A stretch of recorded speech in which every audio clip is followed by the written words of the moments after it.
Lo pengen mulai bisnis. Lo udah punya ide yang lo yakini banget. Tapi pas udah siap jualan, gak ada yang beli. Akhirnya pelan-pelan lo berhenti. Gak kuat modal, gak kuat mental, dan bisnis lo gulung tikar. Itulah yang paling sering kejadian sama pengusaha baru. Kenapa? Karena mereka jatuh cinta sama idenya sendiri, tapi lupa satu hal penting. Apakah orang lain mau beli? Kecintaan pada sebuah ide membuat kita lupa apakah orang lain akan tertarik, membutuhkan, dan mau membeli sesuatu dari kita atau enggak. Dalam video ini, gue bakal bantu lo yakin 100% apakah ide bisnis lo tuh bener-bener bisa dijual atau enggak. Catatan, meskipun gue bilang produk, tapi semua yang kita bahas juga bisa dipakai buat jasa dan layanan. Proses memulai bisnis yang salah, tapi sering dilakukan. Ini yang sering banget terjadi sama orang yang baru mulai bisnis. 1. Dapat ide. 2. Langsung bikin produk. 3. Buka toko atau bikin website. 4. Jualan. 80% orang yang mulai dengan cara ini akan gagal. Padahal bikin produk, buka toko, dan bikin website itu semua makan biaya dan waktu. Proses yang seharusnya dilalui. Sebelum mulai berbisnis, kita wajib tahu apakah sesuatu yang lo tawarin itu bernilai buat orang lain sehingga mereka mau nuker dengan uang. Petunjuknya, jawab pertanyaan ini. Kepada siapa lo akan bakal ngelakuin penjualan? Target pasar. Apa yang bisa lo lakuin buat narik perhatian mereka? Pemasaran. Apa yang bisa lo jual kepada mereka? Produk. Setelah lo ikutin video ini, lo bakal bisa menjawab ketiganya. Mari kita mulai. Video ini adalah lanjutan dari 90% pengusaha gagal karena nggak tahu demand metrik ini dari materi sebelumnya. Buat bisa paham apa yang terjadi dalam video ini, lo mungkin perlu tonton video tersebut lebih dulu. 1. Tentukan target pasar. Dalam dunia bisnis, gue mengenal pepatah ini.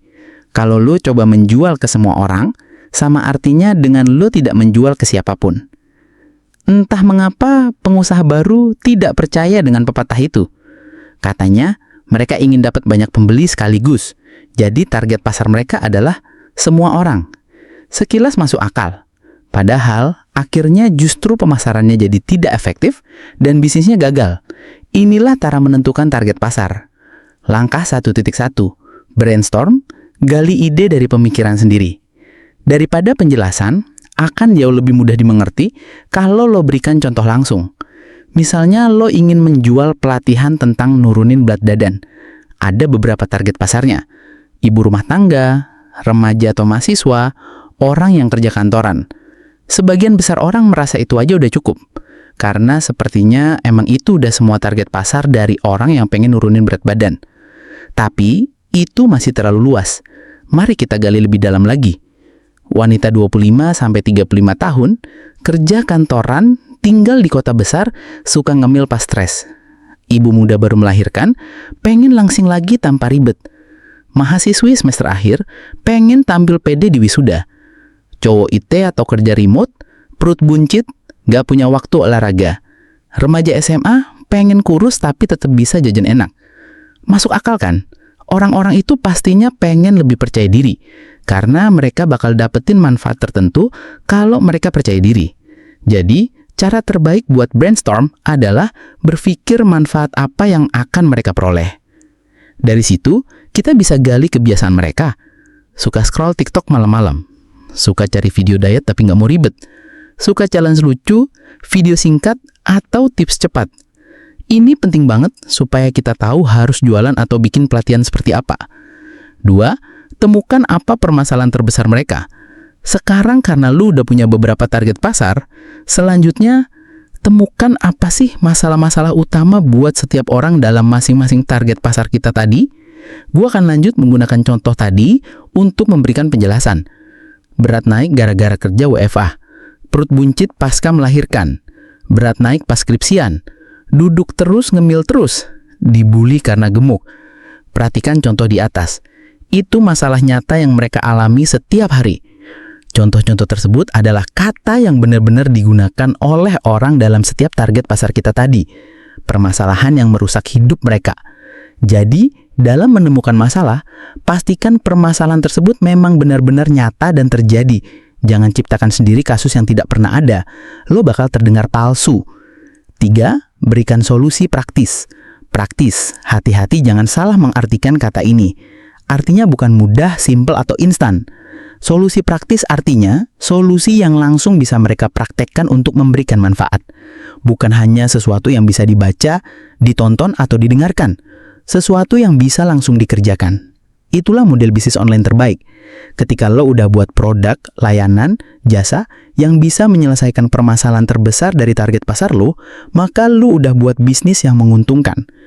Contoh, lembur malam, stop makan jam 8, bantu defisit kalori.